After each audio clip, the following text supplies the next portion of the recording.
On me dit chef na zamba wana hélicoptère moko kita un dimanche. Et kiti toke to moni mindele misatu na mutu mwindu moko. To batami na matite air to pusani hélicoptère se décoller. To ko kuta libanga moko ya munene. Bato yo balingi Congo et se développer. Bato balingi Congo et kende liboso te. Et comme il y a assassiné, comme il y a égorgement, les gens se sont rendus compte, ça ce n'est plus notre culture. Alors, tantôt Batango, Bazaba Mikuse, tantôt Batango, Bazolo, Babalango, Tozoyo Kate, j'ai donné l'ordre. Bobukana Libanga Oyo. Ameko Buka Libanga, moi Morceau et Longwe, curieusement, to bouger Libende, to Longo Libende. On sentait comme si Basali vidange à moteur. Ça est foutu. Ils ont battu, ils ont bima. Toche Maboko, oui, ça est foutu, mais pas d'odeur. Info 243 au cœur de l'actualité. Bienvenue, mesdames et messieurs. L'insécurité au Tungisa Bakongomani et plus précisément Bakongomani au Bazwami na Bandundu. Question Tokomeka Kosembo la question d'actualité. Lelo Nanani Tokomeka Ko Zoba question Nyonswana mo et actualité. Na bloc Mokope également to solo la Makambo au Italie décentralisation. Ba impact négatif na positif il y a décentralisation. Les ali moto moko ya ozala ki moko ya ba na bureau technique, il y a dirigeants, na 1+4, donc avant bongo décentralisation, il y a les alliés bongo mwanamboka, bourgmestre, il y a commune, il y a Mayoyo, bongo bâtonnier sur les gens à Bandundu, bah reconnaître il s'agit bongo, il y a moto babengaka Big Boss, Papi Boula, mwanamboka Papi Boula, na inde to komeko symbole ba question d'actualité, azali actuellement bourgmestre, il y a commune, il y a Mayoyo, ancien conseiller politique, il y a gouverneur Mbote Mwanamboka Papi Boula. Matondo Ndeko Raphaël. Alors, Lelo, dans Kinshasa déjà, aux alliés bourgmestre, il y a commune, il y a Mayoyo. Au Tiki Bandundu, place aux alliés dans Monsala, na yo, pour nous à Kinshasa, l'objectif les alliés nan. Merci Yambona, Limolana, Namutuna Nayo, Nalingina, mais moi correctif Mouké. C'est depuis 2004-2006. Tant on a un cabinet à gouverneur comme conseiller politique et après chargé des missions, non chargé des opérations. Naïe pour des raisons sanitaires, naïe pour un contrôle médical, mais cela n'empêche en tant qu'un acteur politique de répondre à une invitation à vie. Merci. Alors au Motuna, il y a Liboso, il y a Bakongomani, et le Konini, c'est vrai tout ça qui nous duplex moko. Tant que vous avez dit non, kuna pona makambo etali makambo ile kana na kwa mutu lelo eloko nini e kotungisa bakongomani na Bandundu place aux ali po ali leader moko ya ba leader o ba bato ya Bandundu ba benga ka Big Boss eloko nini e ezali bongo na cause comme cause il y a crise aux ali na Bandundu. Bon, Ndeko Raphaël, je pense crise ezwami nzinga na province ya Kwilu plus précisément na ville ya Bandundu mais ewuti na territoire ya Kwamutu. Kwamutu eza boko ya ba territoire na province ya Mai-Ndombe. Kwamutu eza l'un des anciens territoires où ibana ko composer l'ancienne province ya Bandundu. Bandundu comme ancienne province ezalaka na 18 territoires. Territoire ya Kwamutu ibana ko appartenir na district ya Plateau. Les loba district ezali sous-souté to commune ba province Kwamutu ezo la frontière na ville ya Bandundu na rivière Kwilu rivière Kwangu donc soko za na ngamo place ba mituko yaka babis na nganambo wanoza dia na Kwamutu na face à ville ya Bandundu wanoza na Kwilu donc tout ce qui se passe na Kwamutu il faut ezana impact moko négatif ou positif na ville ya Bandundu puisque la ville étant plus proche na territoire ya Kwamutu. L'insécurité récurrente au Izwami, il y a conflit et bandaki na bandeko na biso bateke na bandeko bayaka yangonde sali que lelo un grand nombre ya ba déplacé ba koti na ville à Bandundu. J'ai la chance ou la malchance pour que batona basé berger na commune nanga tous se déplacer. Baza beaucoup plus na commune na Mayoyo na marché central ya Malebo donc na l'un des quartiers na commune nanga. OK. Donc comment ozo vivre en Siko ba déplacer en bazali combien déjà au bazali na commune na yo jusque là? Avant que na longwa rapport na zwaki na ba service nanga et puis je suis allé deux fois reprise pour na kotala bango ko assister bango. Rapport à Liboso na zui na ba quartier Malebo c'est dans les 900 déplacés. Dans le quartier Kimvuka dans les 800, quartier Moussa 700 et puis dans le marché, ils allaient dans 11 000. Alors plus précisément pour le oui, avant au moment total il y a 20 000 déplacés rien que pour la commune de Mayoyo. Sans compter au Bazoami na commune d'Issas, plus précisément na mairie, na au Bazoami na Basoko éparpillé, au Baza logé na ba famille mususu d'accueil na ville Banu.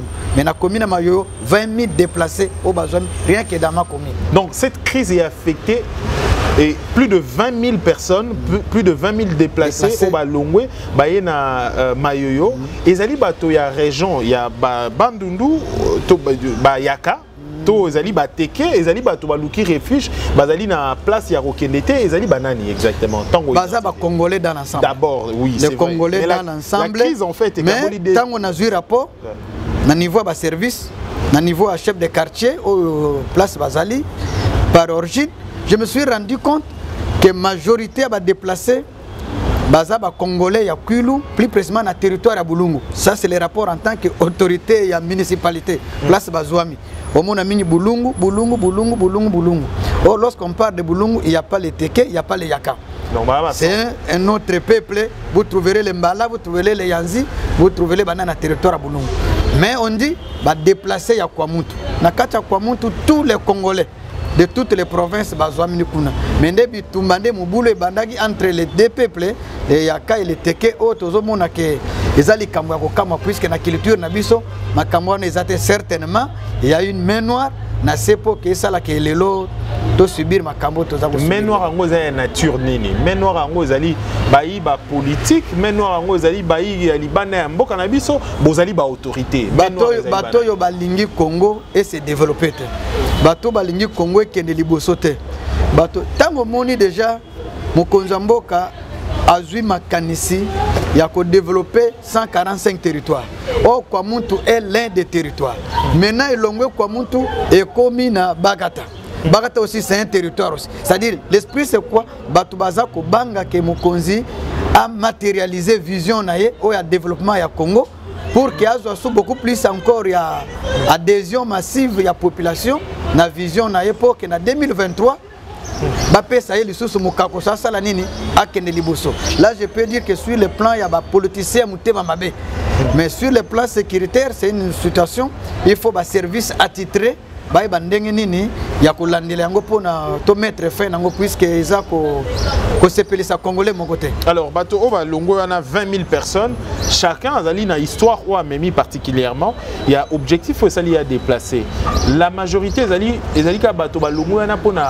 crise, objet à menace, moni moni bitumba. Ndenge Bible lobaka non soki guerre persécution et na ville moko bovandi songo il faut sala nini il faut kene na ngambo wana mususu tango bavandi bamoni bandi nanu bandeko bateke bayaka l'origine c'était d'abord la redevance coutumière ça c'est l'historique la redevance coutumière après c'est installé na acte moko barbarie et comme il y a assassinat et comme il y a égorgement les gens se sont rendus compte ça ce n'est plus notre culture. Alors, tantôt Batango, Bazaba Mikuse, tantôt Batango, Bazolo, Babalango, Tozoyo Kate. Alors là, les gens arrivent à comprendre, ce n'est plus le conflit Teke Yaka. Maintenant, il y a d'autres qui veulent maintenant profiter de Makamwabani. Effectivement, Nabato va traverser Nabanun. Il y a les Yaka, il y a les Teke. Alors, qui maintenant pourchasse les Yaka et les Teke? Par contre, ils vont vendre ensemble. Ensemble, tant aux autres qui ne la bango, ensemble, tous les Congolais, il n'y a même pas ni discussion ni quoi non. Au hasard du Kwangu, au hasard du Kwilu, au hasard du Kasaï, au hasard de Maïndome, au hasard de l'Équateur. Il y a même bazar ensemble dans pavillon, dans la chambre. Il n'y a même pas un conflit. Donc, conflit, il y a Kwamuntu et il y a côté hôtel. Et on ne peut même pas attendre que non entre le peuple, non, puisque les Congolais, conflit à la tête comme à un niveau. Certainement, il faut toyer banan, banan, bazar à l'origine, il y a conflit on est ça là que nos ba congolais ba ça là nini ba déplacer ba ya na ngambo ya bano. Alors on beteli biso l'histoire moko récemment yo moko viva qui à l'époque aux alliés conseiller politique il y a gouverneur Sadiboko à l'époque. Ouais, gouverneur Sadiboko à l'époque 2004. Alors qu'est-ce que vous avez vécu personnellement na Maindo et na Bandundu na Kwamutu place des ordres des alliés les lots. Qu'est-ce que vous avez vécu? En 2004 effectivement tozalaka na Bandundu na gouverneur son excellence Abbé Sadiboko que je salue en passant toyambaka délégation moko na Kinshasa biso tozala na mission officielle na gouverneur bande ko bakenda na Bandundu ko luka gouverneur bakutana directeur de province à l'époque pauvre Makwe paix à son âme qui toye komona mokonzi moi conflit eza kuna na plateau matata eza mobulu ezali ayisi bango mokonzi aza na bande na Kinshasa mais intérimaire azali ils avaient préféré de voir gouverneur en personne bazwa mutuka de Bandundu jusqu'à Kinshasa. Par recherche, ils se sont rendus compte qu'il y a l'un des collaborateurs à gouverneur avant Namassina, plus précisément Narai. Un certain mercredi vers 15h, j'ai trouvé des délégations de 5 personnes. Papa, tu as posé un collaborateur à gouverneur conseil, oui, problème, non, tu as Bandundu, si le gouverneur a Kinshasa, tu as renseignement, c'est bien moi le collaborateur du gouverneur. Commencez à m'expliquer. Ndengenini, bazokuta na batak à partir de Kwamutu, des fois les militaires quittent Kwamutu à l'époque, baya ko sala recouvrement na ba chef coutumier pour na ba redevance ata ba fouti, on ne reconnaît pas ça et puis ils ont beaucoup raconté que vraiment situation est mobile et puis là à l'époque un certain Bapembe crée encore un désordre avec ces gens là-bas. J'ai appelé le gouverneur Lobinanga, mais Melanga Batouana. Tolongwe Massina vers 17h jusqu'à limiter 7e rue. Ils ont expliqué au gouverneur beaucoup plus encore par rapport au Baïb Sagenga que vraiment Mukonzi Kuna des ordres à Makassi. En 2004. En 2005. 2005. Oui, le gouverneur me dit alors si c'est comme ça, papi tu dois aller à Kwamuntu, plus précisément dans le secteur à toi. Place des ordres. Place des ordres, bateau va couper sa rapport. J'ai fait un déplacement avec Bangouna Moutoukamaga Mounene, Volvo. J'avais une délégation de 4 personnes, plus Bango Bazala 7. Délégué na Bango Zalaki M. Romain Konde, Véroy, garçon à Massina, mais Zalaki président va fermer na Itrak. Erto Komi, Tokoti na Itrak, na ma campagne 1. Bayaminga, Balobi photo Kendeto sur la population na Kaungula. C'est encore une ferme, mais on appelle ça des villages. Na Itrak, place où la police est allée. Toké na Kaungula. J'ai appelé tous les fermiers, Baya, expliquer juste c'est quoi. J'ai trouvé pas mal une population de pas moins de 500 jeunes, Congolais, garçons, Mambele, Matete, de tout. Bon, Kenakosoma Masangu, Kosala Bilanga na bango. Nayeko solo ce qu'on a délégation Oyo, Bandeko Bayaka, Bandeko Oyo, la communauté congolaise, habitant, Bataliboso Bayako Mona gouverneur. Pour eux, Balobi non, Mabele Oyo Zalaka Kasongolunda. Bateke bauti na Gabon mendenge nini bateke bakomi ko benga na biso atato futi ba droit tout ceci na bi OK na yo. Curieusement, l'information est allée na ngambo ya bateke. Balobi avocat ya bayaka do mo taxé avocat ya bayaka. Na butu to lali pour que le jour suivant na kutana pe na délégation ya bande ko bateke. Na kutani na maman na mbiscade. Vers 2h du matin, on me toque la porte pour me dire que chef comme Bazali Banda. Bon, Bazo bien militaire, surtout comme à l'époque. Oh, c'était les militaires Bazali qui commis na garde de la rivière, les militaires à force navale, na Kunzulu. Bah déplacé de Kunzulu jusqu'à Itrak à 80 km, plus ou moins 80. Bah kangi commandant Nzamba Raoul na Itrak, na Kaungula, na Maga Kaungula, bah tché Kraka, pied nuit, kilote cinglé. C'est quoi destination ma campagne là où moi j'étais logé. Policiers tous na Ipo. Garçon, l'un des agents et commandant Nzamba na société Kaungula, era sentir que comme on attaque Verenga, azu ba jeune ba côté ligne à 4, ba yoko bimawana na ma campagne na Butu, na yo kaka chef la moka comme Bazali Banda na Fongola boy, 7 militaires bien armés. En 2005, commandant bien Kraka, n'a posé que ba tienga coup de torche ne logi wapi gouverneur na bango, wapi gouverneur. Alors il y avait un agent de l'ANER qui travaillait à Kunzulu, heureusement bayebi mais babandi ko attaquer na population yo mutu aner faut passer oyaki ko botola minyama a mbende nabi il y a un agent de l'ANER wapi yeyo. J'ai dit OK monsieur venez, je prends ma valise na fongoli na pese ordre de mission. Era Tchebraker Atali. Ce n'est plus un avocat de Yaka, maintenant c'est un conseil du gouverneur. Avec ordre de mission, et but de mission, c'est recherche sur les informations sur la situation sécuritaire dans le secteur de Toit en 2005. Bayoki, Naisibo Fongola commandant Kraka. Balongoli Kraka. Militaire m'a tiré puisqu'il a dispersé Batunabutu. Plus de 500 jeunes garçons. J'ai dit OK, ne tire plus. Na koti ba na chambre. Tovandi, j'ai commencé à leur demander. Mais, dans une mission à gouverner, on a eu l'information qu'il y a un problème, il y a menace à la sécurité. Effectivement, on a vivre en Ngonga Moko sur le terrain. Vous quittez Kunzul jusqu'à Itrak pour arrêter les commandants et les gens. Donc, vous pouvez vous Kanganga. Oh non, mon cousin. Fait de route. C'est pour la première fois qu'un policier ait désarmé 7 militaires. Mais c'est Hippolyte Nakaungula, na ferme na Itrak. A sengi bango ba ordre biso bazana ngote j'ai demandé non zola ba manduki wana azui manduki ati na moment on a tozo sona kata ndako na dépêché un messager a été na machambio eko za demiap. J'ai géré ces gens là jusqu'à 6h du matin. Demiap arrive pour arrêter tous les militaires à Kena Bango. J'étais obligé maintenant d'aller place Mundela na Laurent Kiss abanda ko sala ba grim na ye aboy ba tuma kata bilanga puisqu'entre autres lui aussi il était venu avec le militaire à l'époque. Tango Tokei, il y avait l'un des fils aimés d'un chef coutumier Teke. Ayaki pena bango tanga zonga moni de mia pa kangi ba militaire na yena bango na machambio sur l'ordre de Bandundu.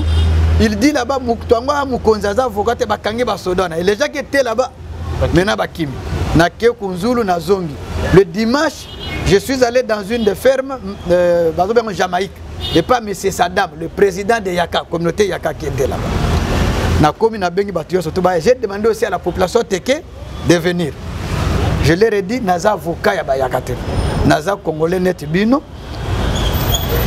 Naza pe moi na Congo, moi na Bandundu. Na yepoto ya maki bon problème na bino zani.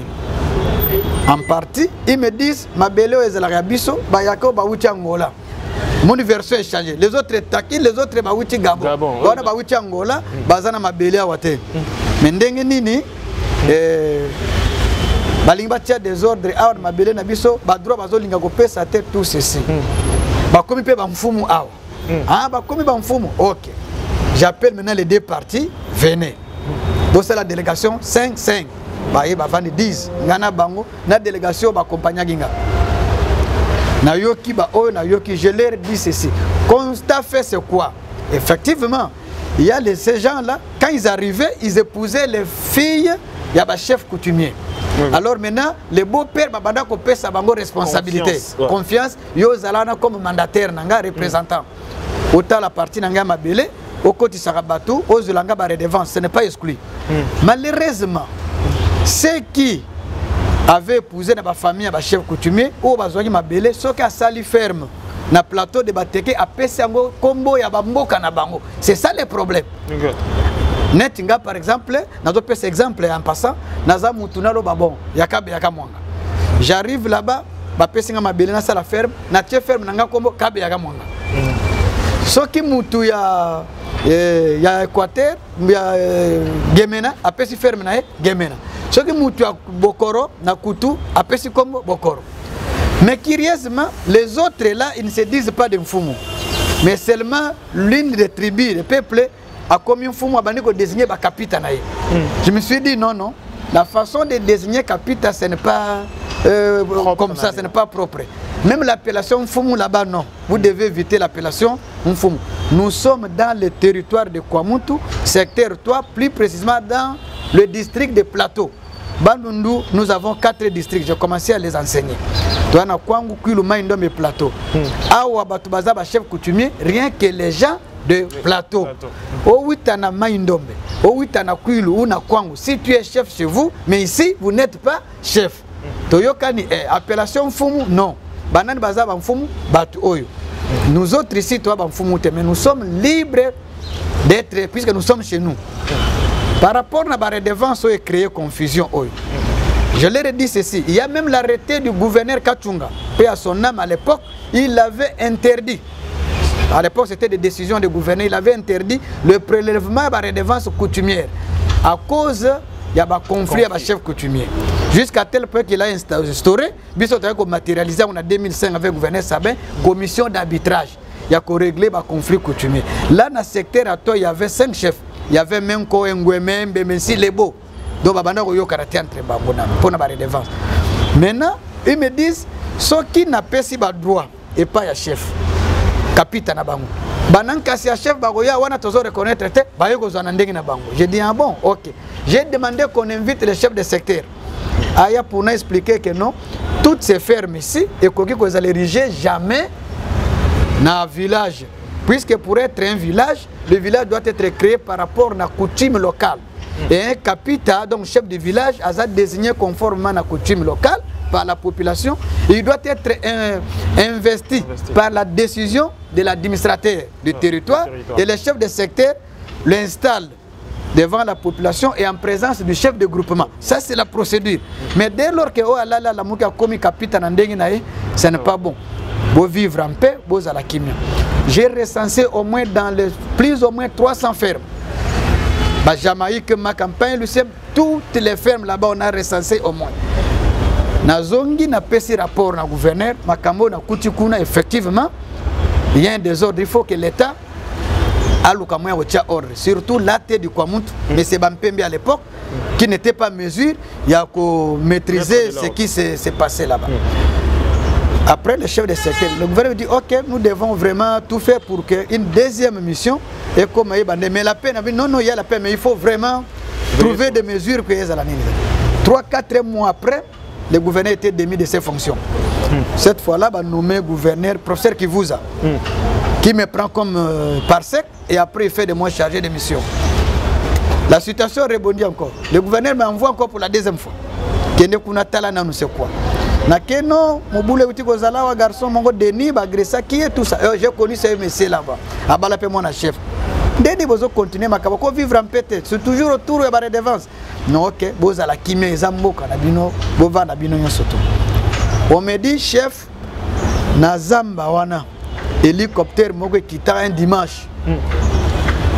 Et kiti toke to moni mindele misatu na mutu mwindu moko. To batami na matite air to pusani hélicoptère se décoller. To ekokuta libanga moko ya munene. Na libende na secteur ya toi na Kwamutu plus précisément na Itrak. Place des ordres des allélos. Na rayon wana nyosoto da bazamba wana. J'ai dit OK, est-ce qu'on peut arriver? Nous avons fait une délégation au moins de 12 personnes. Libanga est sorti ni bazuka libanga ya moke babwaki. Je suis arrivé là-bas na Kachazamba. Première impression, une forêt est encerclée savane. Maïnango ezobwa kama na fleuve na Kunzulu. Na Kunzulu, Zamba entouré et Sobe. Ce que j'ai constaté, ma petite Yohanezana, c'est Mogote ya Moulay, même niveau, comme si pelouse bien synthétique, bien coiffée là.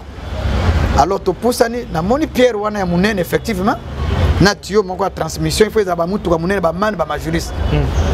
Là, on a taillé la pierre, ba commis X, Y. Alors, j'étais en train maintenant de poser des questions. X, c'est 10. Y, c'est 50. Maintenant, ça donne 40.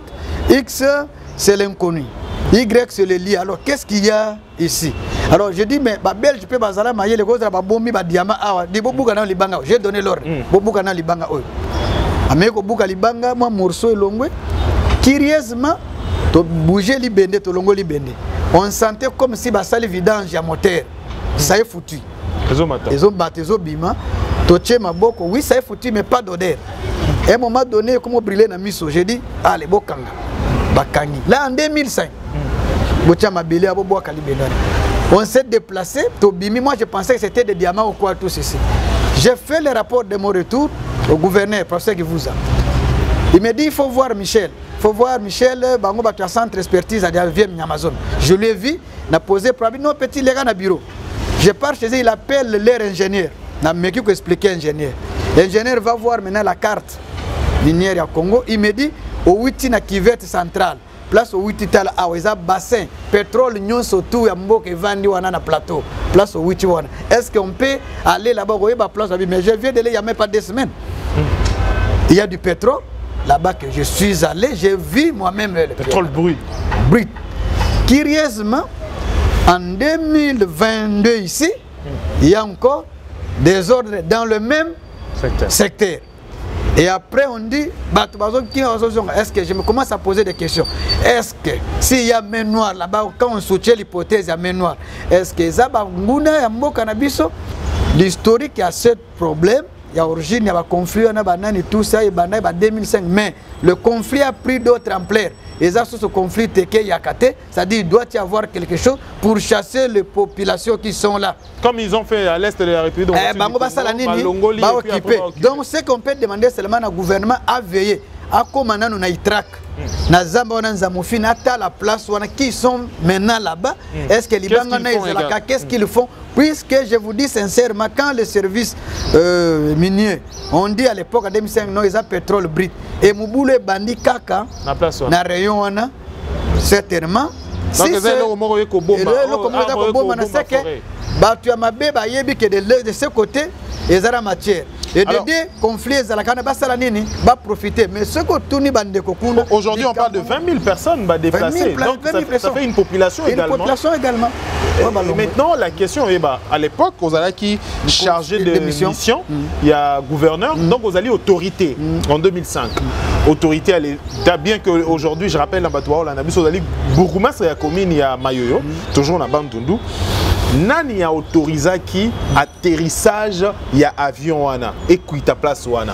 Vous allez autorité donc vous devez avoir des informations. Non. Pour cet avion là même au niveau de province, ils n'avaient pas l'information. Même au niveau de province en 2005, ils n'avaient même pas l'information. Mais les fermiers, les paysans qui sont là-bas, les agriculteurs, les cultivateurs, ils vont découvrir qu'il y a un dimanche. D'ailleurs, qui est dimanche. Moi, on m'a donné l'information. C'est vrai que chef avion qui t'a décollé, mais curieusement place l'hélicoptère qui t'a n'a pas paré na bango to moni libanga. C'est là où je leur demandé to koma wana. Ce qui est là que qui me côté kuna peut-être le gouvernement ko bon to koma nanu kuna. Je vais chercher bateau to kenena ba pour miso baza envie baza na banundwa. Ba kolomi to comme so to kenak. On va mener le gouvernement là-bas to mona libanga wana c'est quoi? Qu'est-ce qu'il y a là-bas et puis banani baza puisque origine ya conflit et ça toujours na rayon wana que hélicoptère qui t'a en 2005, sur 2004 et puis les logos non identifiés. Non identifiés puisque na zamba on ba mona non identifié. Kuna net na province tout le contrôle les athées. Banini les athées certainement. Et ce que je vous dis, c'est vrai. On a une information pour nous. Alors, aux alliés Bourgoumès à commune à Mayoyo, aux alliés au Lexita Mingi Bongo na Makamouya gestion à commune à Bandundu, avant les loba lobe na Makamouya décentralisation à Nene. Yomoko personnellement, en tant que moi n'a pas également à Bandundu, quels sont les impacts, étant administratif également, quels sont les impacts positifs et négatifs il y a décentralisation dans la province par exemple tous les espèces il y a province il y a Bandundu. Merci de journaliste pour na mutuna. Je pense c'est peut-être la première fois que journaliste moko a kutanana l'inbacteur locaux a posé question sur la décentralisation. Vous êtes devant un expert en matière de décentralisation puisque j'ai vu la décentralisation au quotidien. Décentralisation pour Nabiso, Congolais, pour Tuninga, la province de Nabino à Bandundu, mais la province de Bandundu n'existe plus aujourd'hui, mais Bandagi na Bandundu, le lieu s'est éclaté. Le commis bon, tous aura grand Bandundu. Na katia constitution, tant ton dima qui na référendum constitution, kuna bachaki décentralisation comme nouveau mode de gestion, il y a chose publique. Objectif du législateur et but c'est quoi? C'est de développer le niveau de base, c'est-à-dire un développement au niveau de la base, et puis de restaurer l'autorité de l'État. Quand on dit restaurer l'autorité de l'État, on s'est rendu compte qu'à un moment donné, au niveau de la base, l'autorité de l'État était bafouée. Maintenant, il faut restaurer l'autorité de l'État. Et on dit qu'il faut restaurer cette autorité de l'État avec un appui institutionnel. C'est-à-dire que l'institution, il faut accompagner le processus de décentralisation. Et que vous allez matérialiser l'atterrissage les jours où il y aura élection municipale, urbaine et locale. Mais en temps, dans un processus, ça fait aujourd'hui 7 ans où nous avons expérimenté la décentralisation. C'est presque 7 ans aujourd'hui où nous avons la décentralisation, nous avons expérimenté 7 ans, 8 ans. Le but, maintenant, c'est confondu avec le démembrement. Beaucoup de gens confondent le découpage territorial et la décentralisation. Or, l'erreur, c'était comment on ne pouvait pas avoir des réformes au même moment, mais mal comprises entre le découpage et la décentralisation. Pour ce que la décentralisation, les gens oublient le découpage territorial de 11 à 26 et la décentralisation. Décentralisation, le mode de gestion où l'État, c'est-à-dire le pouvoir central, transfère, concède certains de ses prérogatives, pouvoir dans l'entité territoriale décentralisée. Il y a transfert à charge dans la compétence pour le développement au niveau de la base. Biso tobotama à l'époque ya Zaïre. Bino Boabana Mike. Dans les années 80, c'est chef de secteur. À l'époque, on appelait chef de collectivité. C'est un grand monsieur avec de gros véhicules. Soka Telemi, après ordre Salom, après ordre Tosalapon, les deux villages, il faut relier un pont à longue place ou à Natel. Ce qui pont est Salemi, après à Salinini, à Kéo, Mundelembo, à commune. Un chef de secteur, chef de collectivité. Ce qui est chef de quartier, à l'Eki, à Taliloupa, on a bino Bosoto. Dès que vous chef de quartier, il faut vous trembler. Mais à un moment donné, avec plutôt avec la démocratisation, bonnes habitudes, et c'est là qui affaiblit l'État au niveau de la base. Mais le législateur congolais a compris, dit qu'il faut décentraliser encore les sources. Au lieu que le pouvoir central, à la seule maître, tout est centralisé au niveau de Kinshasa, non, il faut décentraliser. Tous ont sa pouvoir à la base et plutôt restaurer l'autorité, il y a l'État avec l'accompagnement. Malheureusement, tant de découpage est salémi et puis de confusion sur le terrain. Mais quelles sont ces entités territoriales décentralisées? Il y a d'abord les villes, les communes, les secteurs et les chefferies. Balobi, secteur, ville, chemin, il faut les gérer par les organes locaux issus de l'élection. Il faut avoir des conseils communaux, des conseils urbains, des conseils de secteur et des conseils de chefferie. Au niveau de la chefferie, il faut voter le chef de chefferie. Ça, c'est la coutume. Ils sont désignés par rapport à la coutume. Au niveau du secteur, il faut élire. Et puis la loi dit que toutes ces entités territoriales décentralisées doivent bénéficier de 40% des recettes et des rétrocessions au gouvernement central, à la province, pour que Bangba Salanini ait un projet de développement. Puisque l'objectif de la décentration, c'est amener le développement au niveau de la base. Et ces entités sont bénéficiaires. Ils ont la possibilité de bénéficier de la caisse de la péréquation.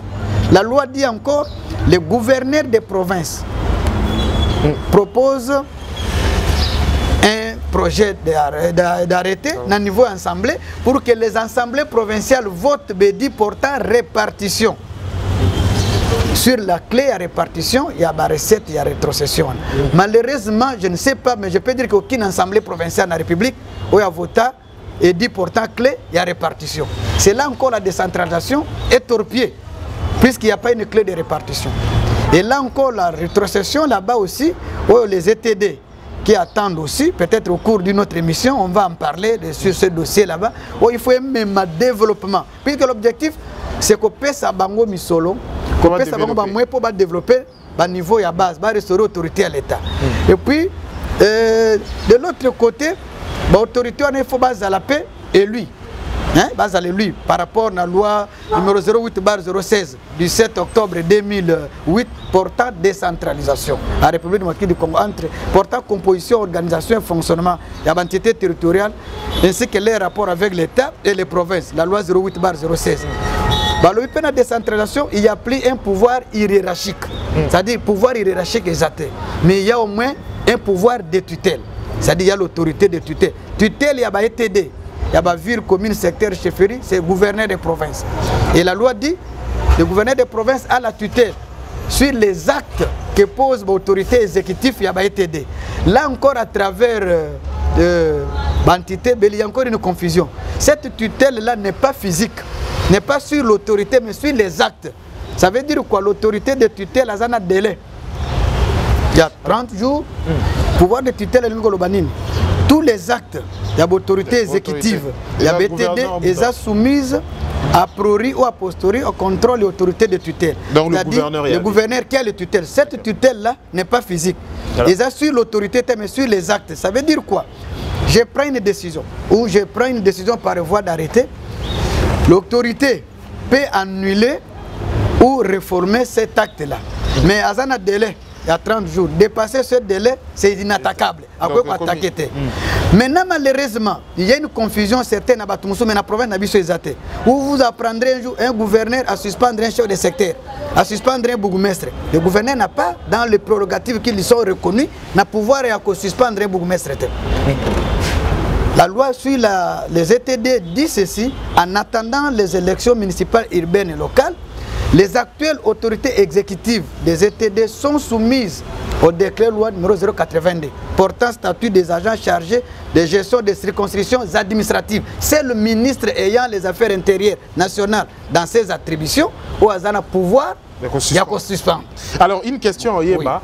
6 ans aujourd'hui exactement depuis décentralisation et Salemi. Lélo, est-ce que ce qu'il faudra tout à l'objectif pour développer le développement à la base 6 ans après et là on est développement EAT, est-ce que l'autorité va causer rétrocession na bango péréquation et là on est 6 ans après et là on est banté? Je pense Moutouna Onezamalam, son excellence monsieur le président de la République, chef de l'État, tant a eu pouvoir, une année après, il avait convoqué l'autorité à l'entité. Quelques maires, quelques bourgmestres, chefs de secteur, chefs de chefferie, gouverneur, président de l'Assemblée provinciale, tous ceux qui na Pullman Hôtel, na salon Kongoye Moko ayaki ko sala ouverture, na clôture et atelier. C'était sur l'évaluation. Il y a décentralisation 5 ans après. Mais les chefs d'État, nous devons évaluer ce processus là-bas. Il y a eu des points forts. Heureusement, il y a une délégation. Dans la province à Kouilou, j'étais parmi les bourgmestres retenus. Les chefs avaient dit clairement que nous devons activer cette péréquation. Prévenez que nous nommons déjà Moutou. Et vous allez, le fonds va suivre pour que vous développez.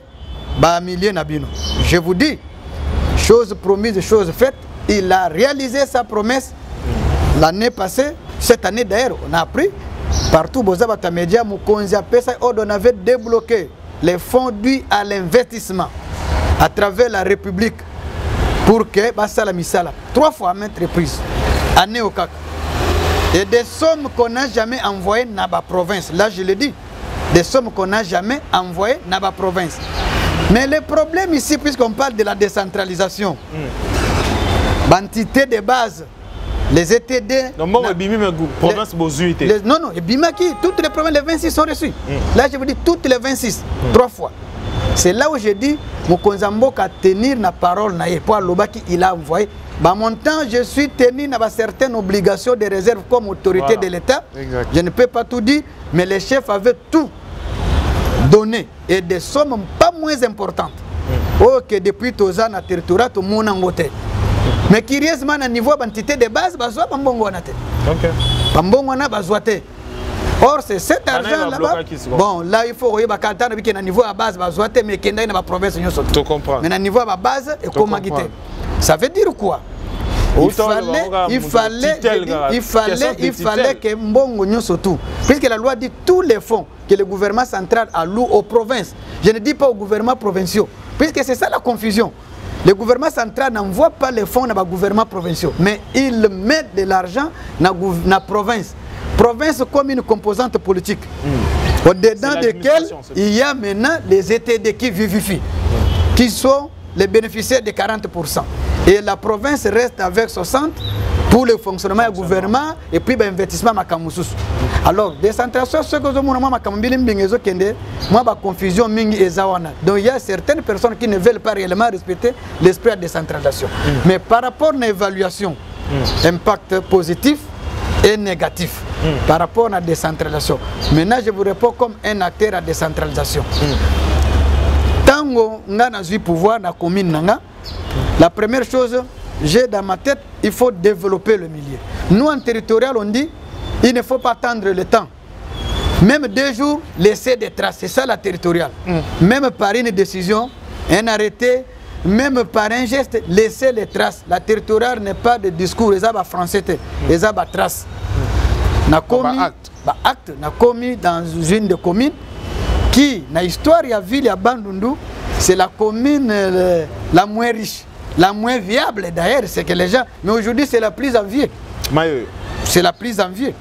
La plus enviée, pourquoi? Pour un stade au salarié? Non, stade des Akutungate, stade des Aïe, Papi Nyango, Moutachaï, pelouse synthétique, banane, tout ça. Stade Ngate, mais ça n'a commis. Pourquoi? Pour le même impact positif. J'ai eu un projet, il y a travaillé avec l'ISAID. Pendant 5 ans, au moins comme une commune pilote, était des pilotes, Mayoyo, le collègue la Kikuit et puis Bukangalonzo, dans les coins, pour nous accompagner dans la gestion transparente. Et ce qu'on a fait, c'est d'amener notre population à s'approprier le processus de décentralisation. J'ai construit une grande salle de réunion. Nakutaka bâtiment moko administratif laissé depuis 71. J'ai construit une grande salle avec des locaux, bureau état civil, bureau agriculture. Prochainement, tu vas Congo, na Bandundu Total bureau toujours dans l'impact. Alors, je suis en train de construire maintenant un bureau à bourgmestre en étage. Pour vous dire que c'est toujours impact positif. Ah, nous expliquons l'impact de la réalisation pour construire un dépôt dans le marché. Est-ce que la population est à Bandundu, il y a un millier, c'est un gros sans pour autant et la Kinshasa? Il y a un problème. Dans le niveau de décentralisation, l'esprit est bon. Mais malheureusement, la décentralisation est habitée dans des contraintes de plusieurs ordres.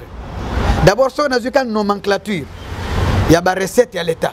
Puisqu'il y a 4 nomenclatures. Il y a des recettes au gouvernement central, pouvoir public, l'État congolais, il y a des GERAD, des DGI, trésor public, il y a des recettes à la province, il y a des recettes à la ETD, ville, commune, secteur et chefferie. Mais tant que la nomenclature, des fois, il y a des Congo central, il y a assemblée, gouvernement provincial, gouvernement central, il y a budget, on n'associe pas les ETD. Curieusement, au tal budget, certaines recettes, taxes ou entité, c'est quoi? Entité territoriale décentralisée. Et ça correspond à la réalité. Il y a des communes, des villes, des secteurs. Certaines taxes qui devraient appartenir à la commune, à la province. Or, la province n'est pas une ETD. La province est une composante politique. Malgré ça, on bénéficie de l'autonomie de gestion. Mais la province a une ETD. La province a un composant qui joue le point entre le gouvernement central et les ETD. Mais la décentration, on suppose un développement au niveau de la base. Mais ce qu'on dit nomenclature, c'est là encore on dit, si le gouvernement central veut faire quelque chose, il faut associer bactéries à décentralisation, c'est-à-dire ETD, va contribuer pour, puisque le développement est à Congo, il faut être à un niveau d'entité de base. Et oui, dans le gouvernement central, dans la province, il faut être à une entité de base. Et mais lorsque nos secteurs... 145 territoires, okay. C'est encore un bon projet. Alors, aujourd'hui, Bino Ogozali Nakatia ETD, donc pour vivre en Ondengeni, est-ce qu'il y a déjà des impacts aujourd'hui? C'est encore un problème que nous devons au moins discuter avec le gouvernement central. Discuter au niveau de la présidence, puisque nous sommes les représentants et chefs de l'État au niveau de l'entité Nabiso. Aujourd'hui, le gouvernement central a déjà transféré une partie des charges. Il y a la commune, le secteur, la province. Là, c'est le programme, il y a le gouvernement central. Il y a la province, il y a le gouvernement central. Mais malheureusement, on devrait aussi prendre en compte le ETD dans le programme, il y a le gouvernement. Mais l'État aux ressources de ETD, puisque ça appelle ça déjà ETD autonomie. Faite par rapport à l'attribution à charge, à la compétence. Mais le vrai problème, les AT maintenant sont des entités déconcentrées, le territoire. Le territoire n'a pas de personnalité juridique. Territoire c'est le gouvernement central qui fait son projet pour être développé, pour apprécier, pour louer l'idée. Alors maintenant, le gouvernement central a en contact avec les représentants de l'État au niveau de base pour que, je sais que le gouvernement central a déjà retenu ce projet. Prochainement, tant que le projet est en deuxième mandat, il y a Mukonzamboka, il ETD. Le gouvernement central voici aussi les besoins réels au niveau de la base le gouvernement central. Parce que vous flirtez dans la réalité. Oui, puisque maintenant, aujourd'hui, je prends seulement un exemple, le territoire à Bagata. Je prends dans ma province, le territoire à Bagata, qui a 5 secteurs. Maintenant, quand il y a projet, les secteurs sont des ETD. Maintenant, on dit territoire et projet pour le territoire et Bagata. Ils appellent des projets ATT. Pour ATT, c'est un déconcentré. Mais c'est le projet au gouvernement central. Mais on va exécuter ça où? Si on dit aujourd'hui, bon, allez, Bagata priorité, c'est quoi? Moi, en tant qu'un acteur à décentration, je peux dire, il faut maintenant relier tous les secteurs avec les chefs liés à territoire. C'est-à-dire qu'il faut totalement nos routes, nos voies. Il faut totalement comment construire encore des dispensaires communautaires dans chaque secteur, comment construire des maisons de passagers dans chaque secteur pour donner des revenus, comment construire des dépôts, des entrepôts à miner, comment construire des petits marchés dans chaque secteur. Mais malheureusement, ils ont un projet au gouvernement à quoi ça pour le secteur. Pour déjà secteur, ils ont déjà une autonomie. Mais il faut le gouvernement central, dans la caisse de péréquation, dans la rétrocession, à Tchapé, BTD, Misolo, Ezadui, puisque c'est constitutionnel, pour que BTD aussi va faire face. La réalité, va développer l'entité. Donc les ETD développent, le gouvernement central aussi a développé le territoire et le Congo va décoller. Voilà, alors beaucoup comprendre que les Bongo Motomoko pour maîtriser matière, pour maîtriser vraiment le domaine. Il s'agit Bongo, il y a moi Namboka, monsieur le bourgmestre, il y a commune, il y a Mayoyo, Bongo na Bandundu, moi Namboka Papi Boula, dans ce journée à Kinshasa, peut accorder avec biso de son temps, pour tout symbole la question de sur l'actualité. Mais avant tout terme d'édition, tu bandi prochainement tu quitter pas na yokunato otala makam oyo lobby na réalité ezali boni. La question à quoi aujourd'hui ba bourgmestre et ba gouverneur ya ville ba province plutôt ba gouverneur à province ezalaka ka bana ya o ba botami wana. Est-ce que vous allez pour ou contre cette politique, il y a territoire, il y a non originaire? Territoire originaire. Ouais. D'abord, maintenant, nous allons répondre à 3 volets. Premièrement, comme Congolais. Deuxièmement, comme un acteur à décentralisation. Troisièmement, comme un politologue de formation. Voilà. En tant que politologue, connaissant la culture du peuple congolais en général, mais ça peut étant conseiller pour vous aller comme conseiller. Vous allez faire une expérience, expertise. Comme un acteur, il y a des centres, comme une autorité territoriale, comme un cadre territorial. Alors, allez-y. C'est dans la Constitution, mais malheureusement, c'est là où j'ai toujours dit il nous faut un référendum avant même les élections. Pour attaquer non seulement la Constitution, mais changer la Constitution. Notre Constitution est biaisée. Les gens ne reflètent jamais la culture et la réalité congolais. Notre constitution a instauré un régionalisme politique. Je dis bien un régionalisme politique. Ça veut dire quoi? On dit la décentralisation. Il y a maintenant des provinces qui sont autonomes. Mais les provinces ne sont pas indépendantes. Nous ne sommes pas dans le fédéralisme. Mais curieusement, on fonctionne comme si nous confondrions autonomie. Autonomie est beaucoup plus administrative que l'indépendance est politique. Mais même les assemblées provinciales, c'est un bruit. Oh non, même si... Non, les provinces ne sont pas indépendantes vis-à-vis du gouvernement central, mais sont autonomes. Ça veut dire quoi? D'abord, la culture nabiso, c'est déjà très dangereux.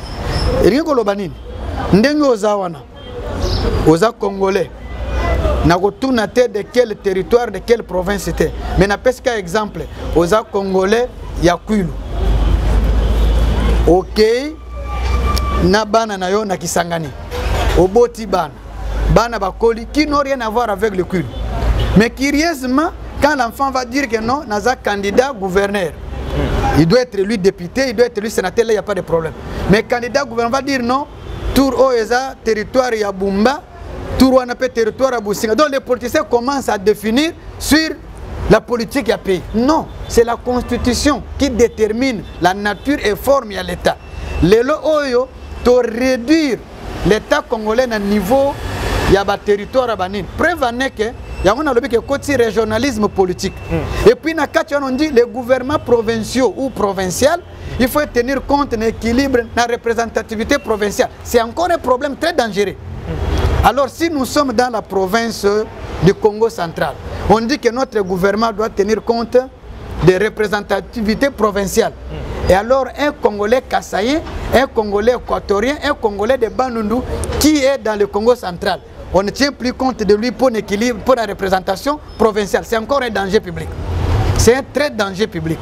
Je pense la meilleure façon pour moi, to bandaka liboso na 28 provinces, to kiti 23, 26, 23, to yena 11, 9, 11, 13, lelo 26.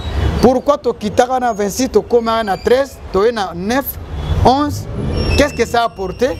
Et aujourd'hui, démembrement est porté nini. Moi je vous dis, démembrement est porté un régionalisme politique. Démembrement est porté un clientélisme. Démembrement est une confusion entre décentralisation, découpage, fédéralisme. Il y a ce qu'on appelle aussi administration publique locale et provinciale. C'est prévu dans la Constitution. Mais je vous donne un petit exemple. Je vous donne un petit exemple.